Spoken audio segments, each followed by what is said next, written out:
Good morning. मैं LK Jha, सचिवालय सहायक की जो आपकी टेस्ट सीरीज चल रही है उस टेस्ट सीरीज के 40वां टेस्ट सीरीज के 8 पेपर के डिस्कशन के लिए उपस्थित हूँ।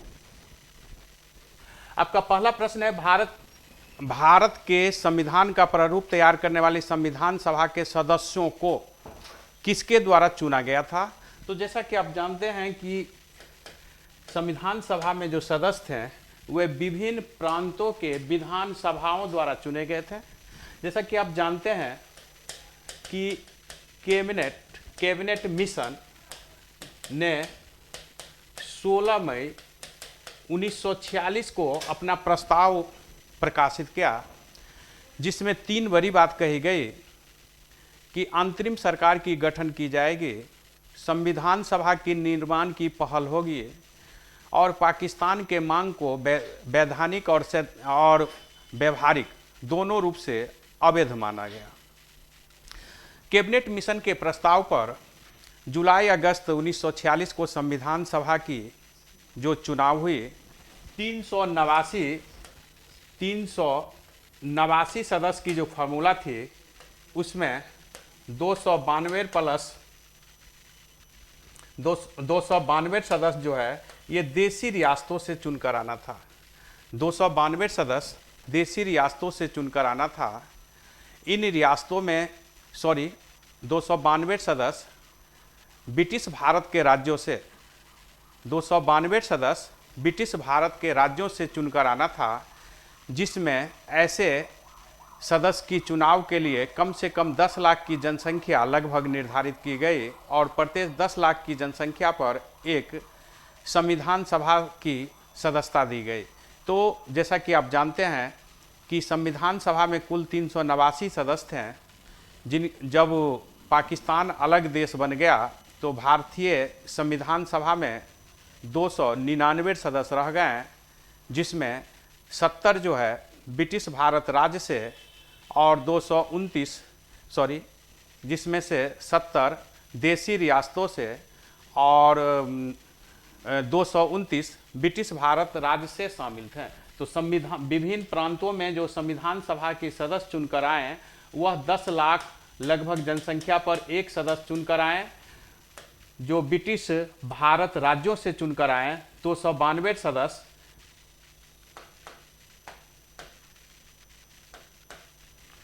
दूसरा प्रश्न है, डॉक्टर भीमराव अंबेडकर का जन्म और मृत्यु कब हुआ। डॉक्टर भीमराव अंबेडकर का जन्म और मृत्यु कब हुआ। तो इनका जन्म 1891 में और मृत्यु 1956 ईस्वी में हुआ। इनका जन्म 1891 ईस्वी में 14 अप्रैल 1891 ईस्वी को माओ मध्य प्रदेश में है, इनका जन्म हुआ और इनकी मृत्यु 6 दिसंबर 1956 को दिल्ली में हुई। नई दिल्ली में इनकी मृत्यु हुई। 14 अप्रैल को जैसा कि हम जानते हैं कि इनके जन्मदिन पर सामाजिक अधिकारिता दिवस भारत में मनाया जा रहा है। डॉक्टर अंबेडकर आधुनिक भारत में दलित के सबसे बड़े लीडर के रूप में जाने जाते हैं और भारतीय संविधान के जनक भी इन्हें माना जाता है। जैसा कि आप जानते हैं कि डॉक्टर अंबेडकर ने भारतीय जाति प्रथा, हिंदू में जो जाति प्रथा रही उससे ये काफ़ी क्षुब्ध हो गए और अंततः बौद्ध धर्म अपना लिए थे। तीसरा प्रश्न है, निम्नलिखित में से किस सदन की अध्यक्षता ऐसे व्यक्ति द्वारा की जाती है जो उस का सदस्य नहीं होता है। आपका प्रश्न है कि एक ऐसे व्यक्ति जो उस सदन के सदस्य नहीं होते हैं लेकिन अध्यक्ष होते हैं और ऐसे व्यक्ति राज्यसभा के होते हैं। जैसा कि आप जानते हैं कि 64 आर्टिकल और 89 आर्टिकल 2 ये अनुच्छेद है, जिससे हमें यह पता चलता है कि राष्ट्रपति जो भारत के होते हैं वह राज्यसभा के पदेन सभापति होते हैं।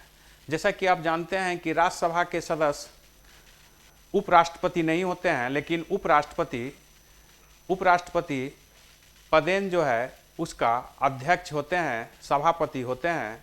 89 आर्टिकल में कही गई है कि राज्यसभा के एक सभापति होंगे और एक उपसभापति होंगे। तो सभापति जो होंगे वह अमेरिका के तर्ज पर हमारे उपराष्ट्रपति होते हैं, जबकि उपसभापति राज्यसभा के सदस्यों में से चुन लिए जाते हैं। जैसा कि आप जानते हैं कि यदि हमारे जो उपराष्ट्रपति है उनको हटाने संबंधित कोई भी प्रस्ताव आएगी तो उसकी पहल राज्यसभा को करना होगा। उपराष्ट्रपति पद हमने अमेरिका के संविधान से प्रभावित होकर लिया है और 64 आर्टिकल और 89 आर्टिकल स्पष्ट करती है कि उपराष्ट्रपति पदेन जो है राज्यसभा का सभापति होंगे। 93 आर्टिकल में स्पीकर का उल्लेख है, यानी कि लोकसभा के अध्यक्ष और उपाध्यक्ष के बारे में बताया गया है। चौथा प्रश्न है कि भारत के नियंत्रक एवं महालेखा परीक्षक को उनके पद से हटाए जाने की प्रक्रिया निम्नलिखित में किसके समान है? किसके समान भारत के नियंत्रक एवं महालेखक परीक्षक को हटाने से संबंधित है?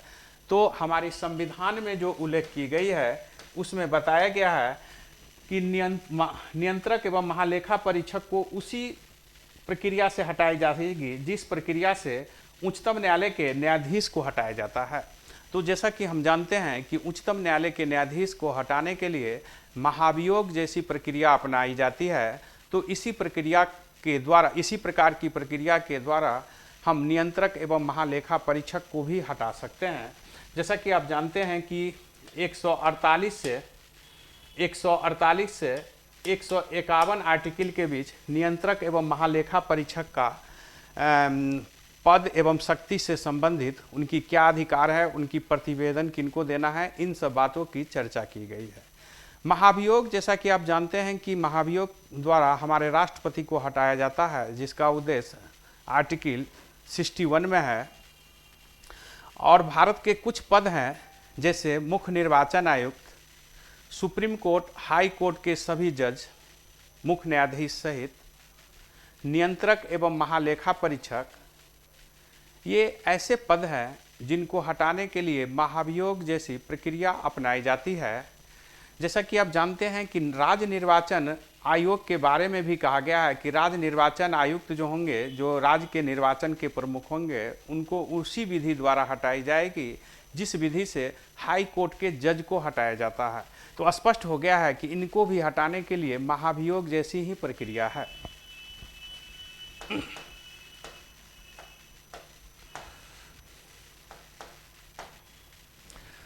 पांचवा प्रश्न है कि प्रथम स्पीकर जिनके विरुद्ध लोकसभा में अविश्वास प्रस्ताव लाया गया। तो भारत के प्रथम स्पीकर जीवी मावलंकर के विरुद्ध ही अविश्वास प्रस्ताव लाया गया था और ये अविश्वास प्रस्ताव 18 दिसंबर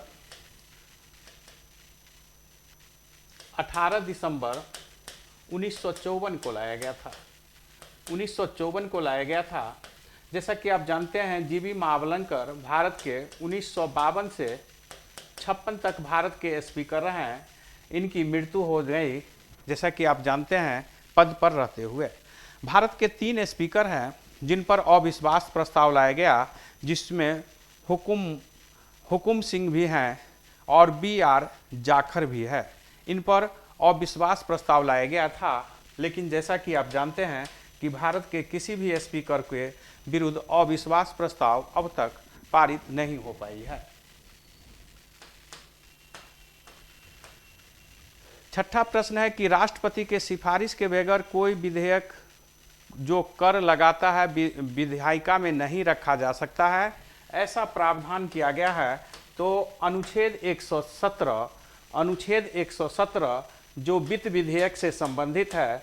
जैसा कि आप जानते हैं कि अनुच्छेद 117 में वित्त विधेयक के 2 भाग है। एक धन विधेयक से भी संबंधित है। धन विधेयक से ऐसे प्रावधान संबंधित है जो आर्टिकल 110 में धन विधेयक को परिभाषित करती है। तो जो धन विधेयक को परिभाषित करती है, ऐसे वित्त विधेयक से संबंधित भाग के लिए वही प्रक्रिया अपनाई जाती है जो आर्टिकल 109 में वर्णित है धन विधेयक की प्रक्रिया के लिए।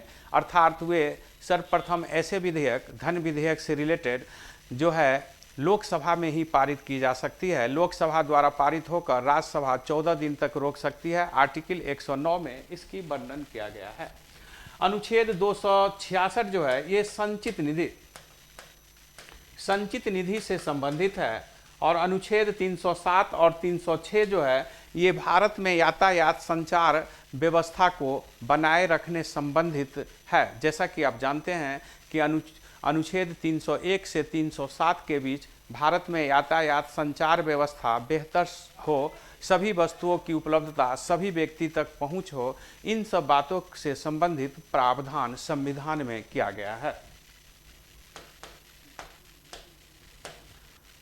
7वां प्रश्न है, अफ्रीका के नील नदी घाटी में निवास करने वाले कृषकों को क्या कहा जाता है? तो फेल्लाल कहा जाता है।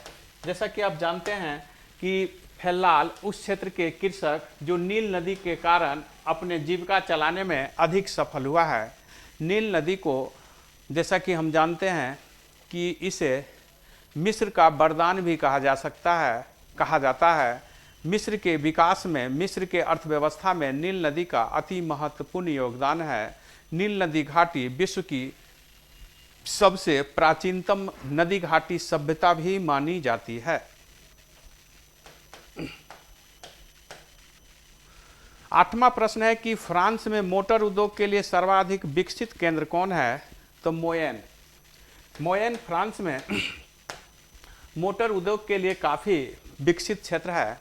जैसा कि हम जानते हैं कि फ्रांस भारी मात्रा में मोटर उद्योग से जुड़ा हुआ है, जिसमें स्टेलनिंग, रेनॉल्ट, बुगाई, वेंटूरी जैसे अनेक प्रकार के कार के जो ब्रांड है वह फ्रांस से संबंधित है।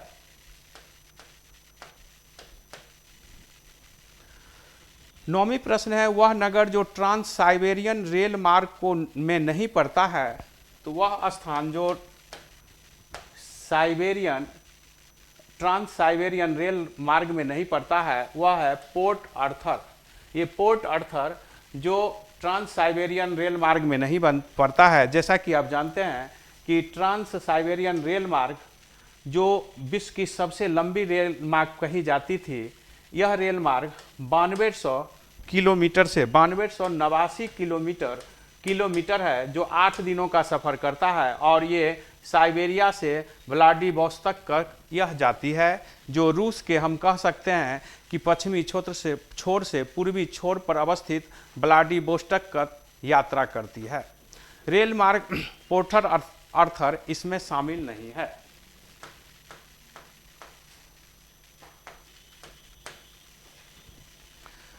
दसवीं प्रश्न है, भारत में चंदन की लकड़ियों के वन सर्वाधिक कहाँ पाए जाते हैं?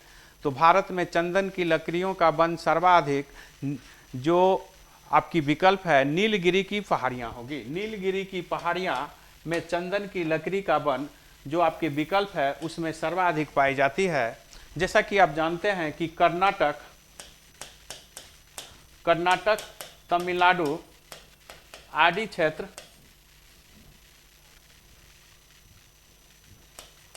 क्षेत्र चंदन लकड़ी के लिए प्रसिद्ध है। नीलगिरी पहाड़ी चंदन लकड़ी के साथ साथ हम चाय और कहवा के लिए भी प्रसिद्धता के रूप में जानते हैं। नीलगिरी पहाड़ी पर चंदन की लकड़ी तो पाई जाती ही है, साथ में चाय की खेती भी होती है, कॉफ़ी की भी खेती होती है। जैसा कि आप जानते हैं कि कॉफ़ी के उत्पादन में भी कर्नाटक भारत में प्रथम स्थान रखता है।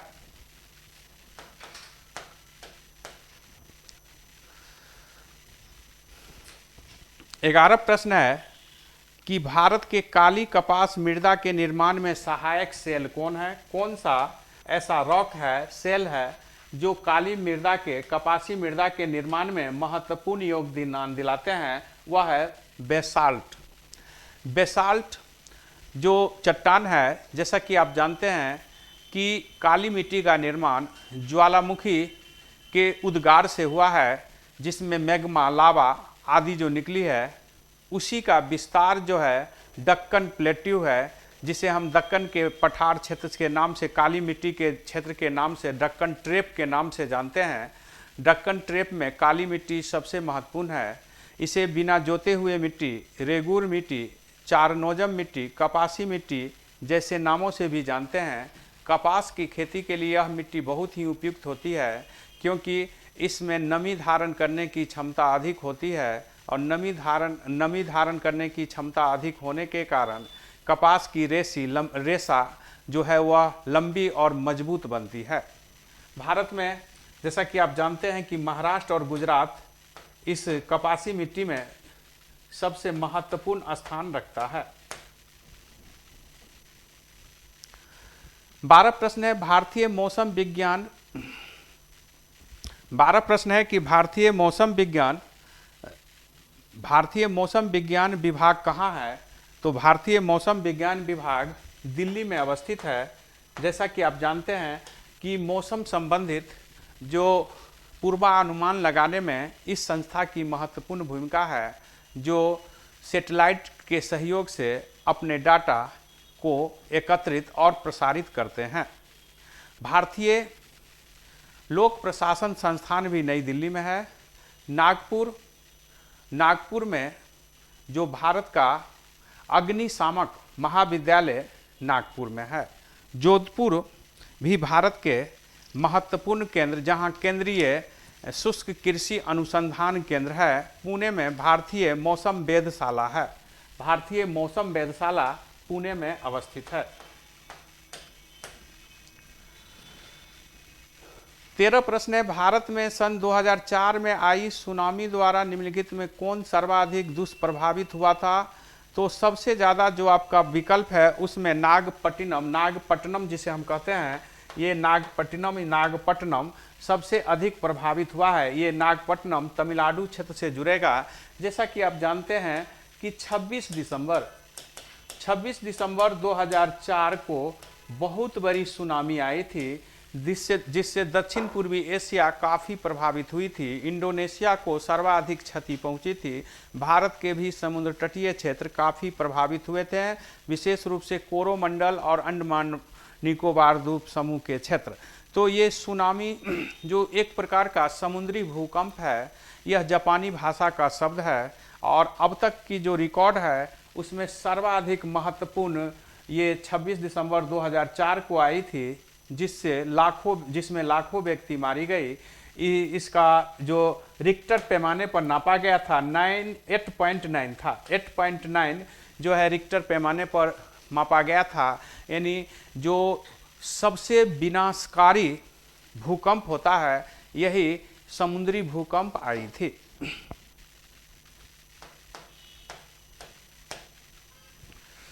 आपका प्रश्न है 14, द 3 मिस्टेक्स ऑफ लाइफ पुस्तक के लेखक है। तो ये चेतन भगत है। चेतन भगत द्वारा लिखी गई यह पुस्तक है। चेतन भगत द्वारा और भी कई उपन्यास लिखी गई है, जिसमें 5 पॉइंट समवन भी इनकी चर्चित उपन्यास है। 1 नाइट फॉर कॉल सेंटर भी इनकी प्रसिद्ध उपन्यास है। अमृता प्रीतम जो भारतीय ज्ञानपीठ पुरस्कार प्राप्त कर पाई है, ये पिंजर और कागज के कैनवस जैसे प्रसिद्ध पुस्तक की रचना की है। झुंपा लहरी की बहुत सारी उपन्यास है, जिसमें द नेमसेक काफी चर्चित रहे। रस्किन ब्रांड की पुस्तक एंग्री रिवर काफी प्रसिद्ध रही। फ्लाइट ऑफ पिजन्स और एंग्री रिवर जो है रस्किन ब्रांड का बहुत ही प्रसिद्ध पुस्तक है।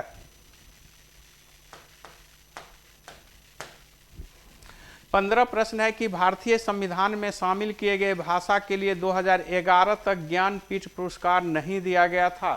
तो हम इस प्रश्न का आंसर सिंधी भाषा को देंगे। जैसा कि जानते हैं कि सिंधी भाषा में अब तक ज्ञानपीठ पुरस्कार नहीं दी गई है।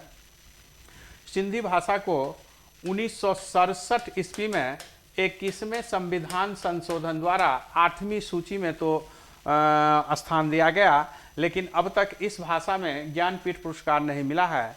संस्कृत में ज्ञानपीठ पुरस्कार 2006 में सत्यवती शास्त्री को 2006 में ज्ञानपीठ पुरस्कार मिला है। कश्मीरी में जो है 2004 में हम देखेंगे, इसमें रहमान राही को जो है ज्ञानपीठ पुरस्कार मिल चुका है। कोंकणी भाषा में 2021 के लिए कोंकणी भाषा में दामोदर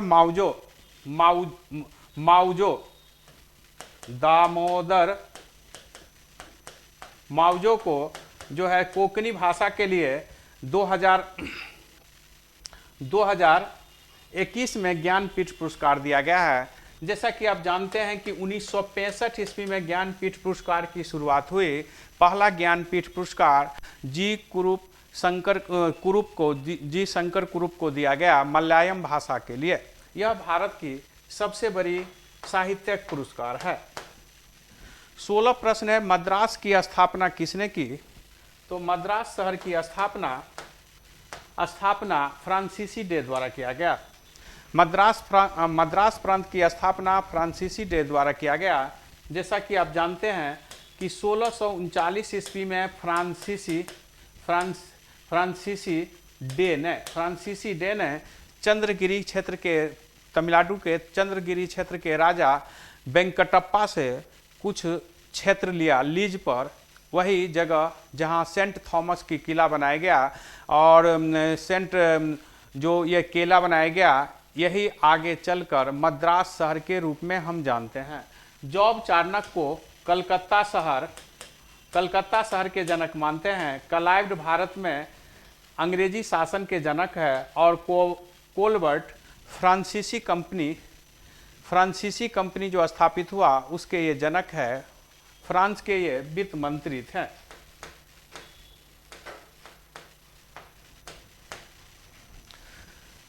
सत्रह प्रश्न है, निम्नलिखित में से किसे स्वर्ग से उत्पन्न सेना नायक कहा गया है? तो स्वर्ग से उत्पन्न सेना नायक रॉबर्ट क्लाइव को कहा गया है। रॉबर्ट क्लाइव के बारे में जैसा कि आप जानते हैं कि ये रॉबर्ट क्लाइव के बारे में विलियम पिट्स ने यह वक्तव्य दिया था कि यह स्वर्ग से उत्पन्न हुआ सेना नायक है। जैसा कि आप जानते हैं कि एक मामूली रीडर के रूप में मद्रास प्रेसिडेंसी में क्लाइव शामिल हुआ था। आर्कट के घेरे के प्रश्न को लेकर इनके विचार से ये रातों रात महत्वपूर्ण कंपनी के अधिकारी हो गए।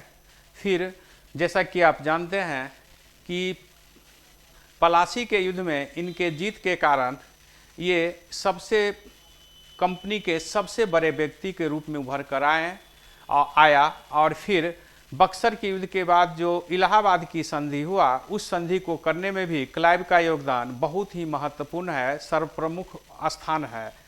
इसलिए इन्हें भारत में अंग्रेजी राज के, ब्रिटिश राज के संस्थापक माना जाता है।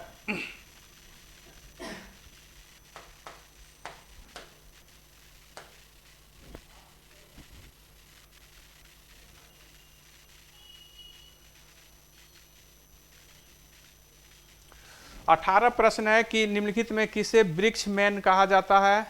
वृक्ष मानव कहा जाता है। तो जो वृक्ष मानव जो सबसे चर्चित है, रिचर्ड सेंट बार्ब बेकर को यह जो है माना जाता है कि यह ट्री मैन कहा जाता है। भारत में दरिपल्ली रमैया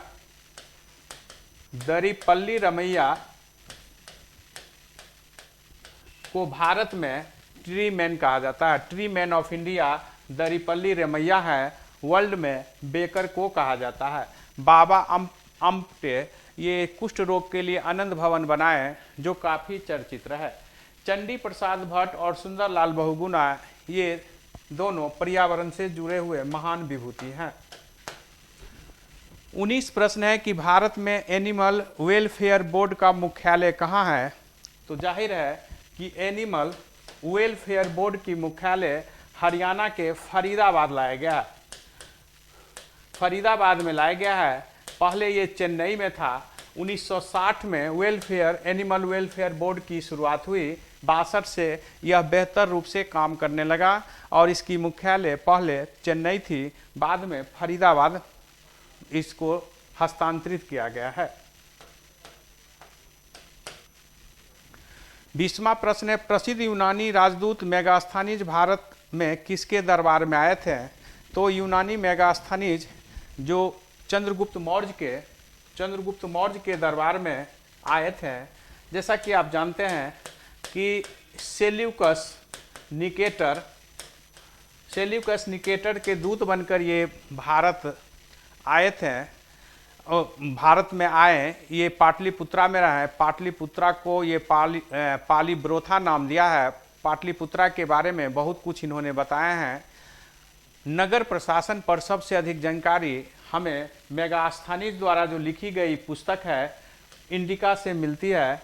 जैसा कि आप जानते हैं कि इंडिका में नगर प्रशासन, सेना प्रबंधन के साथ भारतीय समाज, हालांकि वो व्यावसायिक आधार पर बांट दिया है, इसके अतिरिक्त अन्य कई ऐसी बातें हैं जैसे राजा की दैनिक जीवन, उनकी विभिन्न प्रकार की क्रियाकलापों आदि के बारे में भी इस पुस्तक से हमें जानकारी मिलती है।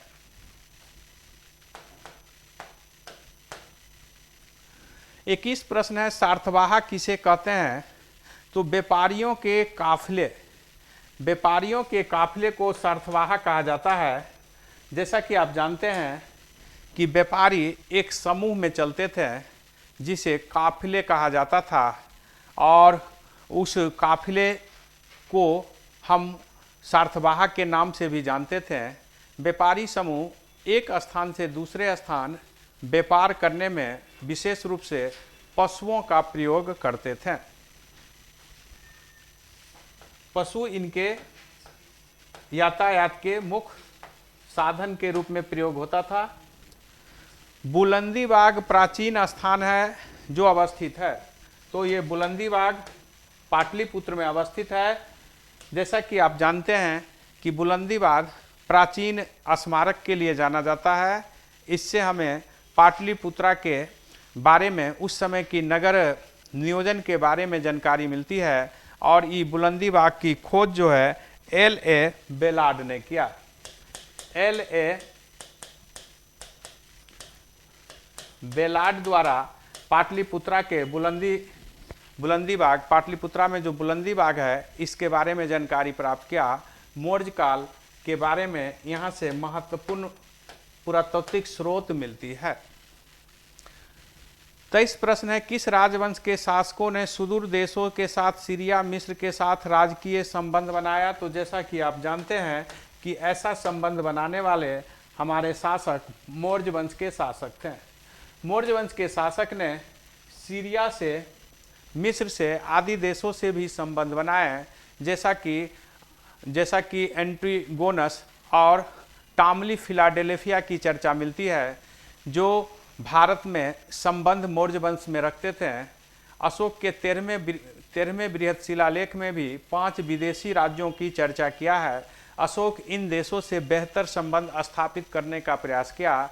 हम कह सकते हैं जो आज संयुक्त राष्ट्र संघ है, उसकी प्रारंभिक रूप अशोक ने अपने समय में देख लिया था कि विश्व में शांति, सहयोग और सद्भावना के लिए हमें एक देश से दूसरे देश के बीच कैसे बेहतर संबंध स्थापित करना चाहिए।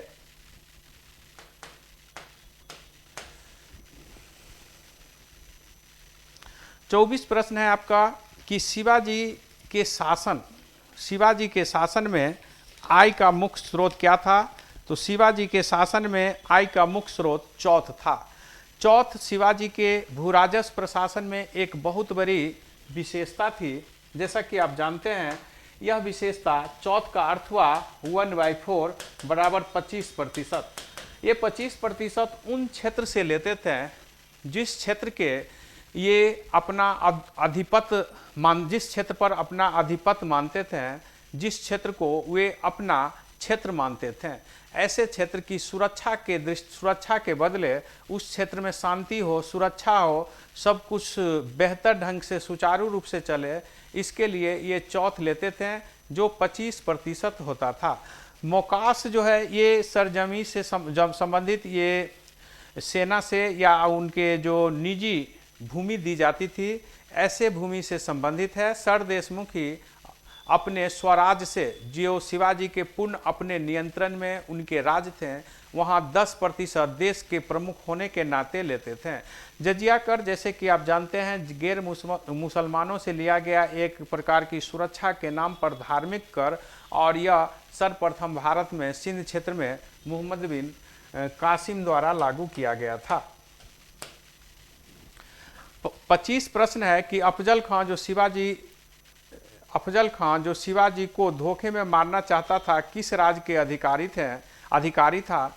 तो जैसा कि आप जानते हैं कि अफजल खां ये बीजापुर राज्य के सेनापति हैं, जो शिवाजी को अंतिम रूप से मारना चाहते हैं, और इसके लिए शिवाजी से ये 1659 में, नवंबर 1659 में मिलते हैं। लेकिन शिवाजी पहले से ही अपनी सुरक्षा के प्रति बहुत ही सतर्क दूत के कहने पर थे, और फिर जब शिवाजी की हत्या करने का प्रयास किया अफजल खां और उनके गार्ड जो उनके अंगरक्षक थे, तो इस स्थिति में शिवाजी ने अंततः अफजल खां का हत्या कर दिया। तो ये एक बहुत बड़ी घटना है, जिससे अफजल खां की हत्या के बाद शिवाजी को भारी मात्रा में उस समय के अस्त्र शस्त्र और धन संपत्ति भी हाथ लगी थी।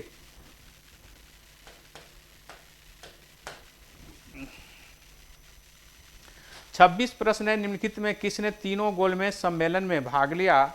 तो जो आपके विकल्प दिए गए हैं, इसमें डॉक्टर अंबेडकर ऐसे भारतीय हैं जो तीनों गोलमेज सम्मेलन में भाग लिए हैं। 1930, 1931, 1932 में 3 गोलमेज सम्मेलन जो लंदन में आयोजित हुई, क्रमशः प्रथम, द्वितीय और तृतीय गोलमेज सम्मेलन, जिसमें डॉक्टर अंबेडकर तीनों गोलमेज सम्मेलन में भाग लेने वाले व्यक्ति थे। कांग्रेस की ओर से एकमात्र प्रतिनिधि, एकमात्र गोलमेज सम्मेलन, द्वितीय गोलमेज सम्मेलन जो 1931 में आयोजित हुई थी, उसमें गांधी जी ने भाग लिए थे। लेकिन वहाँ हिंदू दलितों के प्रश्न पर, जिनको अलग निर्वाचन मंडल देने का प्रयास किया था, इस कारण वहाँ से गांधी जी बीच में ही सम्मेलन को छोड़कर सम्मेलन से वापस भारत आ गए थे। जब गांधी जी से पूछा गया था कि गांधी जी आपने क्या लाया, तो उनका जवाब था कि हमने खाली हाथ आए हैं, लेकिन देश के मान सम्मान को बट्टे नहीं लगने दिए हैं, हमने मान सम्मान को बरकरार रखा है। फिर इन्होंने, गांधी जी भारत आकर सबनी अवज्ञा आंदोलन जो स्थगित था, पुनः इन्होंने प्रारंभ कर दिया। 27 प्रश्न है, निम्नलिखित में किसका स्थान गांधी इरविन समझौता के लिए जाना जाता है। निम्नलिखित में किसका स्थगन गांधी इरविन समझौता के रूप में जाना जाता है। तो किसका स्थगन माने जिसको तत्काल रोक दिया गया है, तो ऐसे एडजॉर्न किया गया था सबनी अवज्ञा आंदोलन। जैसा कि आप जानते हैं कि सबनी अवज्ञा आंदोलन के 2 चरण हैं। 2 चरण है। पहला चरण जो है ये 6 अप्रैल से शुरू होती है और 6 अप्रैल 1930 से 5 मार्च 1931 तक चलती है, और दूसरा 3 जनवरी 1932 से अप्रैल 1934 तक। यही 5 मार्च 1931 को जो दिल्ली समझौता हुआ, गांधी इरविन समझौता, जिसे हम दिल्ली समझौता के भी नाम से जानते हैं, जिसके द्वारा गांधी जी सबनी अवज्ञा आंदोलन को स्थगित कर गोलमेज सम्मेलन में, द्वितीय गोलमेज सम्मेलन में भाग लेने के लिए लंदन जाने के लिए राजी हो गए। इसे हम दिल्ली समझौता भी कहते हैं। सरोजनी नायडू ने गांधी इरविन समझौता को, भारत जो समझौता हुआ, इसे 2 महात्माओं के बीच समझौता कहा।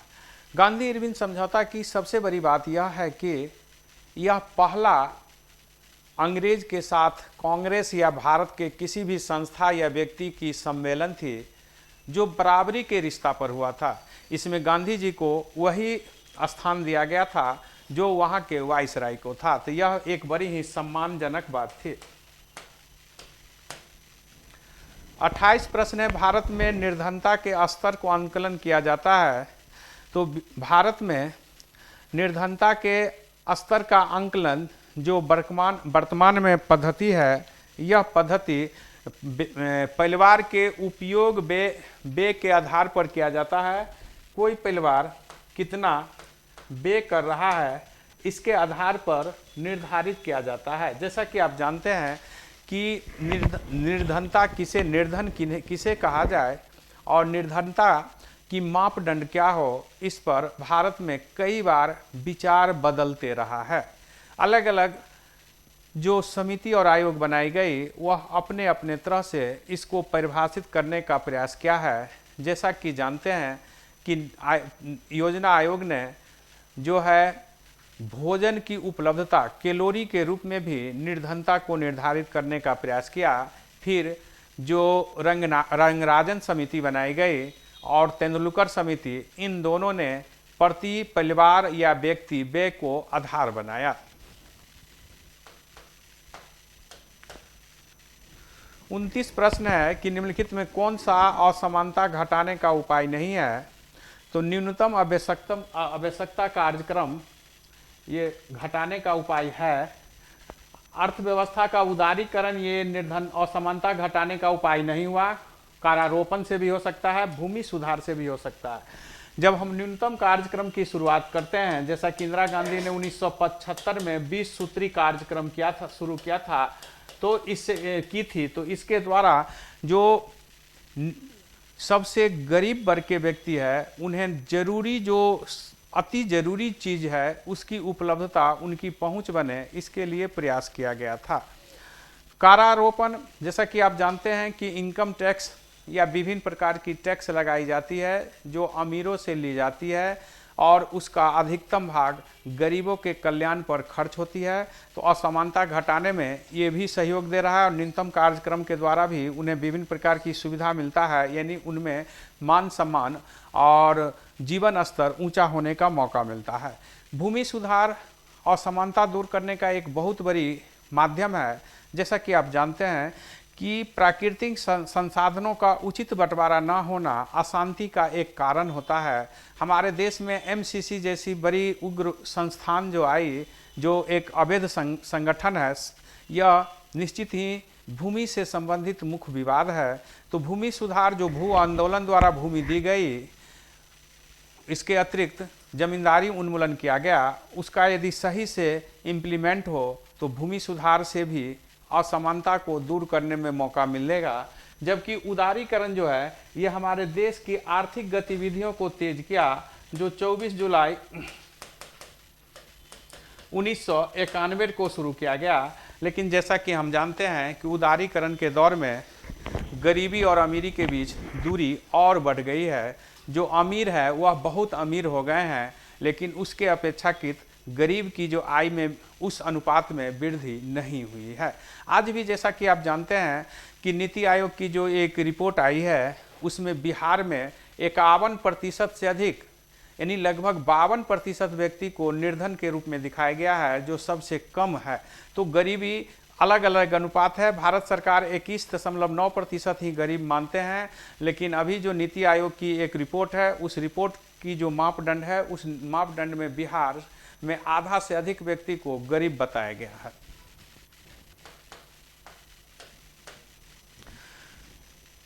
तीसरा प्रश्न है, निम्नलिखित में से किस राज्य में गरीबी रेखा की नीचे न्यूनतम प्रतिशत का योगदान है, यानी सबसे कम गरीबी जो आपका दिया गया है, यह कौन सा प्रांत है जहां सबसे कम गरीब रहते हैं। जो आपका दिया गया है विकल्प, जैसा कि आप जानते हैं कि भारत में जो ये 4 राज्य है, इसमें हम केरल राज्य को देंगे। केरल राज्य में हम जानते हैं कि 7% जो है गरीबी है। पंजाब में भी गरीबी 8.26% है। गुजरात में गरीबी 16.63% है और आंध्र प्रदेश में गरीबी 9.20% है। लेकिन जैसा कि जानते हैं कि भारत में सबसे कम गरीबी जो है राज्यों में गोवा में है। गोवा में 5% ही व्यक्ति को गरीब बताया गया है। भारत की सबसे अधिक जो शहरीकरण वाला भी राज्य गोवा है, जहां 62% से व्यक्ति अधिक 2011 की जनगणना के अनुसार शहर में रह रहे थे। गोवा भारत के सबसे अधिक आय वाला भी राज्य है प्रति व्यक्ति के आधार पर। तो जो गरीबी की मापदंड है, जो आपकी विकल्प है, उसमें केरल न्यूनतम प्रतिशत अंकित गरीबी बीपीएल के नीचे वाले हैं।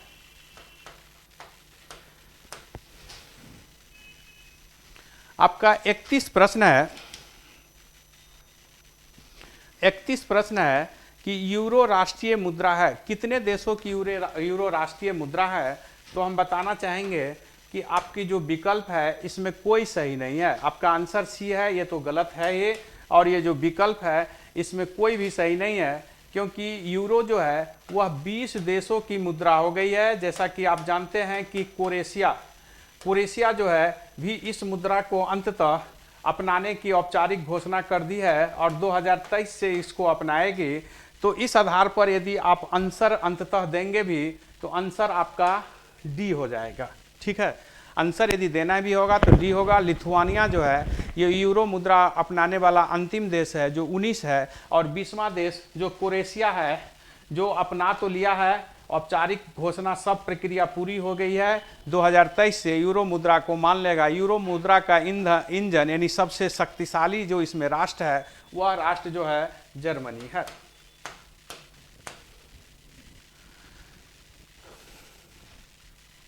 बत्तीस प्रश्न है, विशेष आर्थिक क्षेत्र अधिनियम प्रभावी है? तो विशेष आर्थिक क्षेत्र अधिनियम यह 2006 से प्रभावित है, 1 अप्रैल 2006 से यह प्रभावित है। जैसा कि आप जानते हैं कि ये सेज जो है एक्ट 2005 में लाई गई थी। भारत में पहला सेज, जो एशिया का पहला सेज है, जो 1965 ईस्वी में कांडला में गुजरात में बनाया गया था पहला सेज। और अभी जो सूचना है भारत सरकार की अधिसूचना, उसमें 379 सेज की उल्लेख मिलता है।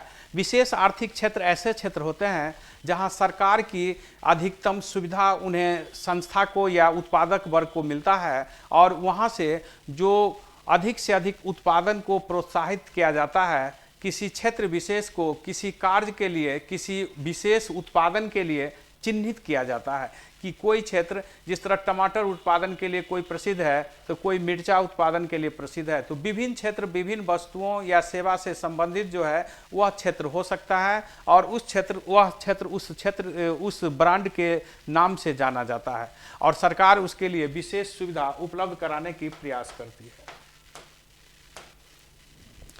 33 प्रश्न है, नंदीग्राम में सेज नीति के किस समूह को अनुमति दिया गया है? तो सलीम समूह को यह अनुमति दिया गया है। जैसा कि आप जानते हैं कि सलीम समूह को नंदीग्राम क्षेत्र में यह अनुमति दिया गया है, जो जेम्स और ज्वेलरी से जुड़ा हुआ अपने कार्यों के लिए जाना जाता है, सलीम समूह। जैसा कि आप जानते हैं नंदीग्राम काफ़ी चर्चित रही है, ये बंगाल में है, जहां से ममता बनर्जी के चुनाव से भी संबंधित चर्चा रहा, लेकिन उससे पहले भी चर्चा रही। वह टाटा का नैनो कार का यहाँ कारखाना स्थापित करने पर, जिसमें ममता बनर्जी ने भारी विरोध की थी, और जिसके कारण नंदीग्राम पहली बार चर्चा में आई थी, जो काफ़ी हिंसक रही थी। आगे चलकर यह नंदीग्राम, जहां से चुनाव में भी ममता बनर्जी की भारी जो पराजय से जुड़ा हुआ है, और सलीम समूह को यहां जेम्स एंड ज्वेलरी के लिए स्थान दिया गया है। 34 प्रश्न है, देश को अमेरिका का मनोरंजन कहा जाता है। किस खेल को अमेरिका में मनोरंजन उस देश के लिए कहा जाता है? तो यह बेसबॉल है। जैसा कि आप जानते हैं कि बेसबॉल अमेरिका का राष्ट्रीय खेल है। बेसबॉल अमेरिका का राष्ट्रीय खेल है, और इस खेल के लिए इसे जाना जाता है। जैसा कि आप जानते हैं कि बेसबॉल में प्रत्येक पक्ष में 9 खिलाड़ी होते हैं। प्रत्येक पक्ष में 9 खिलाड़ी होते हैं। जूडो ये बहुत ही महत्वपूर्ण, हम कह सकते हैं कि ये राष्ट्रीय खेल है जापान की। फुटबॉल जो है ब्राज़ील की राष्ट्रीय खेल है। वॉलीबॉल में जो है प्रत्येक पक्ष में 5 सदस्य होते हैं। फुटबॉल, हॉकी और क्रिकेट जैसे खेलों में प्रत्येक पक्ष में 11-11 खिलाड़ियां होते हैं। 35 प्रश्न है, भारतीय क्रिकेट खिलाड़ी राहुल द्रविड़ का उपनाम है। तो राहुल द्रविड़ के बारे में जो आपका दिया गया विकल्प है, उपयुक्त में तीनों विकल्प सही है। इन्हें वॉल यानी दीवार भी कहा जाता है, मिस्टर रिवल वुल भी कहा जाता है, और जेमी के नाम से भी जाना जाता है।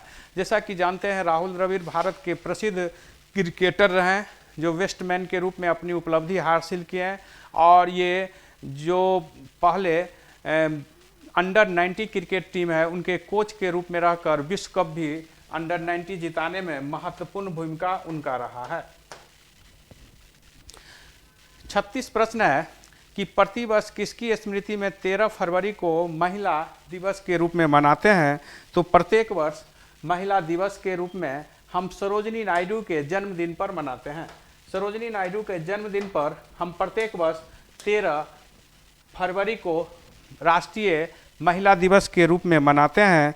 जैसा कि आप जानते हैं कि सरोजिनी नायडू जो भारत की प्रसिद्ध महिला कवित्री और भारत के प्रथम राज्यपाल के रूप में चर्चित रही, 1879 में 13 फरवरी को इनका जन्म हुआ। तो इनके जन्म पर राष्ट्रीय महिला दिवस मनाई जाती है।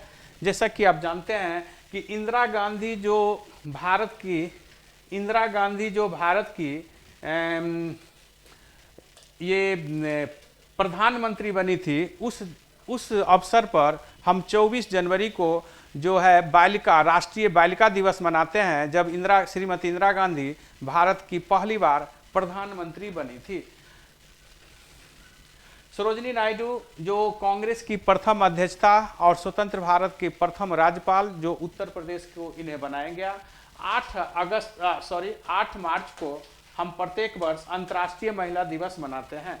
8 मार्च को अंतर्राष्ट्रीय महिला दिवस मनाते हैं। 37 प्रश्न है कि लोक सेवा दिवस किस दिन मनाया जाता है, किस तिथि को मनाया जाता है? तो लोक सेवा दिवस 21 अप्रैल को प्रतिवर्ष मनाया जाता है। प्रतिवर्ष 21 अप्रैल को लोक सेवा दिवस मनाया जाता है, जो लोक के कल्याण से जुड़े हुए कार्यों से संबंधित होता है। 21 सितंबर को अंतर्राष्ट्रीय शांति दिवस मनाया जाता है। अंतर्राष्ट्रीय शांति दिवस मनाया जाता है 21 सितंबर को। 15 अगस्त को भारत के बाहर भी उत्तर कोरिया, दक्षिण कोरिया आदि देश, कई ऐसे देश हैं जहां पर स्वतंत्रता दिवस मनाई जाती है। 38 प्रश्न है कि किसकी तुलना मैकियावेली के प्रिंस पुस्तक से किया जाता है? तो ये जो आपका प्रिंस पुस्तक है मैकियावेली का, जो यूरोप के बहुत बड़े कूटनीतिज्ञ हुए हैं, तो ये सबसे बड़ा कूटनीतिज्ञ हुए यूरोप के, बहुत बड़े नहीं, सबसे बड़ा कूटनीतिज्ञ मध्यकाल में हुए हैं। उनकी तुलना भारत में कौटिल्य के अर्थशास्त्र से की जाती है। अर्थशास्त्र में भी साम दाम दंड भेद नीति की चर्चा है। भारत में कौटिल्य का वही स्थान है जो यूरोप में मैकियावेली का है, जिसमें उन्होंने यह बताया है कि राजनीति और राज सिद्धांत क्या है, उसे किस प्रकार संचालित की जा सकती है।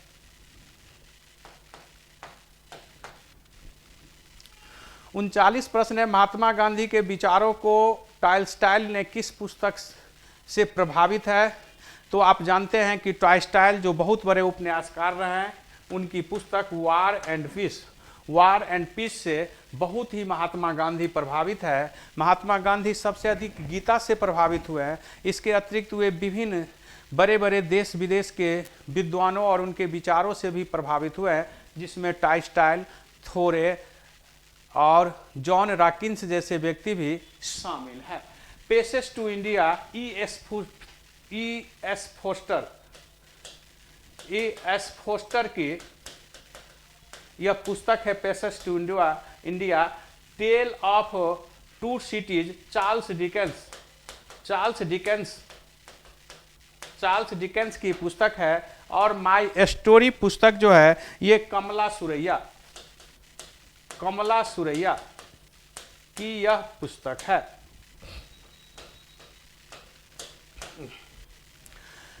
चालीस प्रश्न है, निम्नलिखित पर विचार करना है और इस के आधार पर इससे संबंधित प्रश्नों का उत्तर देना है।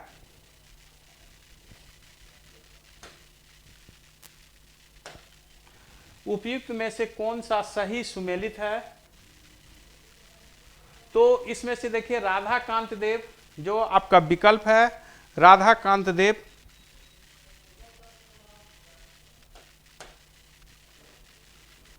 राधाकांत देव के बारे में जो दिया गया है वह विकल्प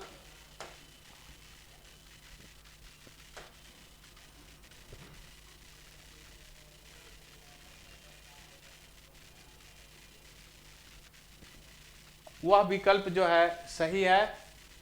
राधाकांत ब्रिटिश इंडिया एसोसिएशन से संबंधित है।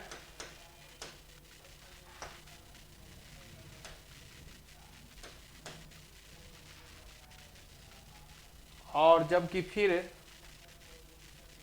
आपका जो विकल्प है कि सुरेंद्र नाथ बनर्जी इंडियन एसोसिएशन से संबंधित हैं, तो ये दोनों विकल्प आपका सही है।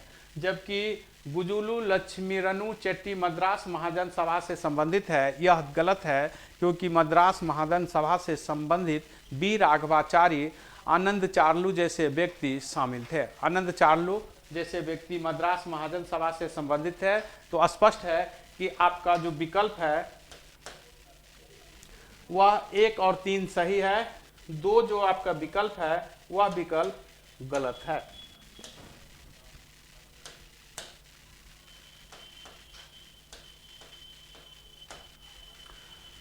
इकतालीस प्रश्न है। निम्नलिखित नेता में किसने कहा कि मैं तो एक भारतीय नगारा हूं जिसके कार्य सोते हुए को जगाना है ताकि वे अपने मातृभूमि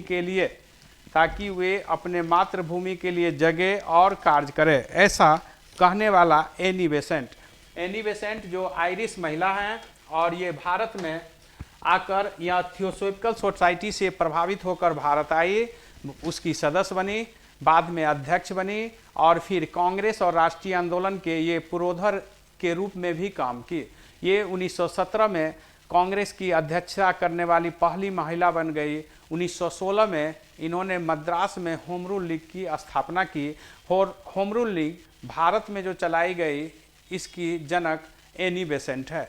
एनी बेसेंट का ही कहना है कि मैं एक ऐसा नगारा वाद्य यंत्र हूँ, बजाने वाला हूँ, अपने आवाज़ों से यहाँ के जो सोए हुए व्यक्ति है उसको जगा रहे हैं। तो ये बहुत ही महत्वपूर्ण आयरिश महिला, भारतीय स्वतंत्रता संग्राम में इनकी योगदान अमूल्य है।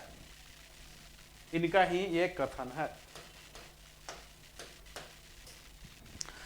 42 है ऑपरेशन जीवो आवर। इसको आप ऑपरेशन जीवो आवर नहीं, जीरो आवर आप इसको पढ़ें। ऑपरेशन जीरो आवर इसको आपको करना होगा।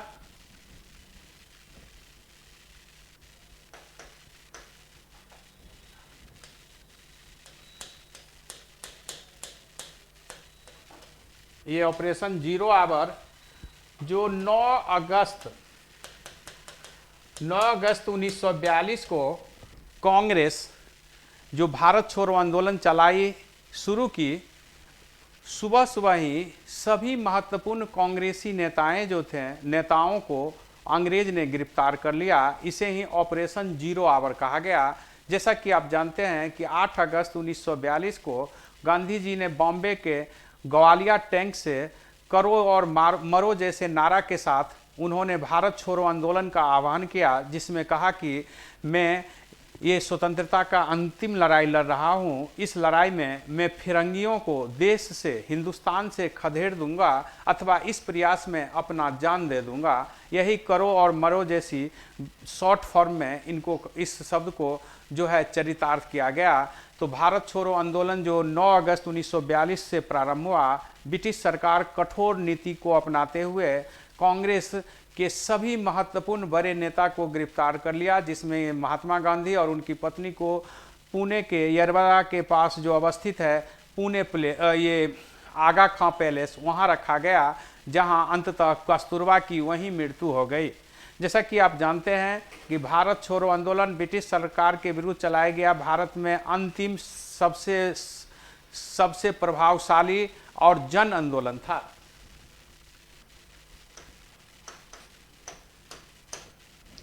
तैंतालीस प्रश्न है। लद्दाख के किस गांव में भारत का पहला डार्क स्काई रिजर्व निर्माण की जा रही है? तो ऐसा भारत का पहला जो राज्य है हरनल जो है, ये पहला जो लद्दाख क्षेत्र का एक गांव है जहां का पहला डार्क स्काई रिजर्व, जिससे इस क्षेत्र में शोध, संचार और आर्थिक गतिविधियों को बढ़ावा मिलेगा।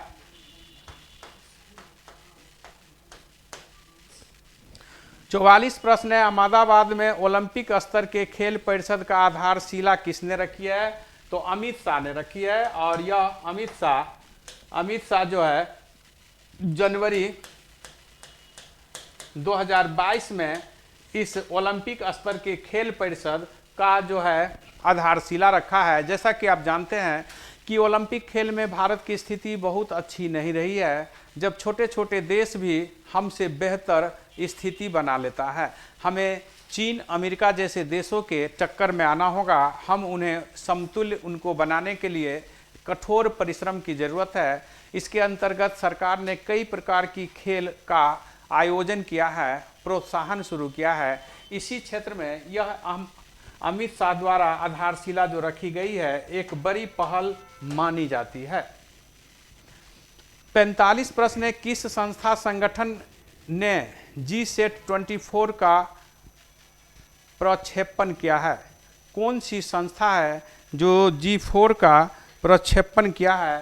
तो स्पेस एक्स के द्वारा यह जो है परीक्षण किया गया है। जैसा कि आप जानते हैं कि फ्रेंच गायना से यह छोड़ा गया है और यह एक बहुत ही महत्वपूर्ण कार्य से जुड़ा हुआ है।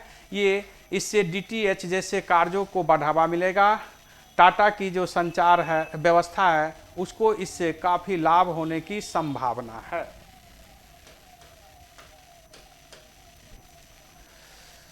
छियालीस है, किस राज्य में सिंगल यूज प्लास्टिक वाई वेक स्कीम शुरू किया गया है? तो यह स्कीम जो है यह हिमाचल प्रदेश में यह स्कीम शुरू किया गया है। जैसा कि आप जानते हैं कि पर्यावरण के दृष्टि से प्लास्टिक का यूज करना बहुत ही हमारे लिए घातक है और इस प्लास्टिक के उपयोग और उसके प्रयोग तथा उसको जिस रूप में हम फेंक देते हैं उसके इन बातों के लिए बेहतर प्रबंधन की ज़रूरत है। भारत सरकार ने भी इस पर एक्ट बनाई है। कई बार supreme court, high court plastic पर बैन लगाने की आदेश दी है। राज्य सरकार इसको इम्प्लीमेंट करने में पूरी तरह असफल रही है। तो पर्यावरण के लिए बहुत ही घातक, क्योंकि यह अविघटनशील है जिसके कारण पर्यावरण में भारी बदलाव आ रही है। इससे जमीन की उर्वरकता शक्ति में भी कमी आ रही है।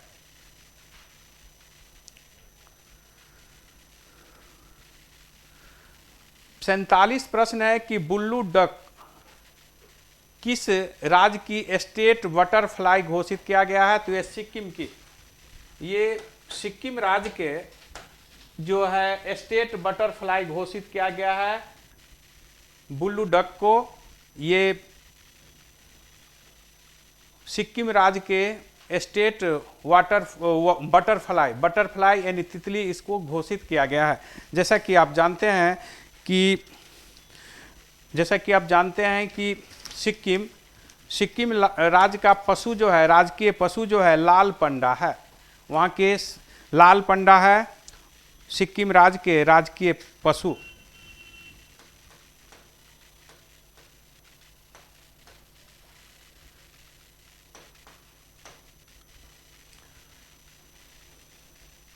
अड़तालीस प्रश्न है, Gautam Adani the man who changed India, यह पुस्तक किनके द्वारा लिखी गई है? तो यह पुस्तक जो है RN भास्कर द्वारा लिखी गई है। जैसा कि आप जानते हैं कि गौतम अडानी जो वर्तमान में पहले जो रिलायंस भारत की सबसे बड़ी कंपनी के रूप में उभरी थी, उस कंपनी को पीछा छोड़कर गौतम अडानी सबसे बड़े अमीर व्यक्ति के रूप में अपने को स्थापित की है।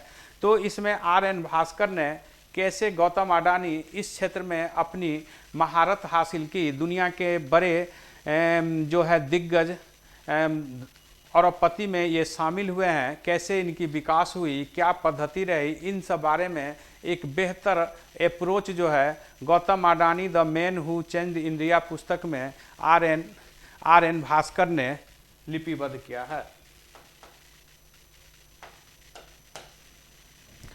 49 प्रश्न है कि भारत और बांग्लादेश के बीच किस अभ्यास का आयोजन हुआ जो बांग्लादेश के जेसोर मिलिट्री स्टेशन पर किया गया? तो संप्रति एक्स जो है भारत और बांग्लादेश से जुड़ा हुआ है।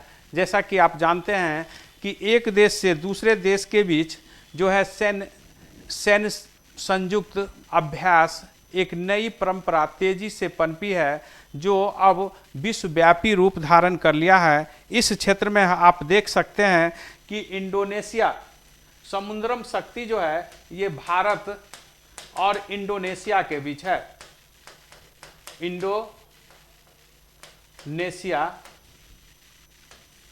इंडोनेशिया के बीच जो है शक्ति समुद्रम है। वरुण जो है भारत और फ्रांस के बीच है। ऐसे में जो सबसे चर्चित रहा है वह आज के दौर में वह है क्वाड में, जिसमें जापान, ऑस्ट्रेलिया, भारत और अमेरिका शामिल है। यह 4 देश द्वारा चलाया गया क्वाड यह सैन्य अभ्यास से चीन को काफ़ी परेशानी है, क्योंकि चीन की बढ़ती हुई शक्ति को रोकने के रूप में इस क्वाड को देखा जा रहा है।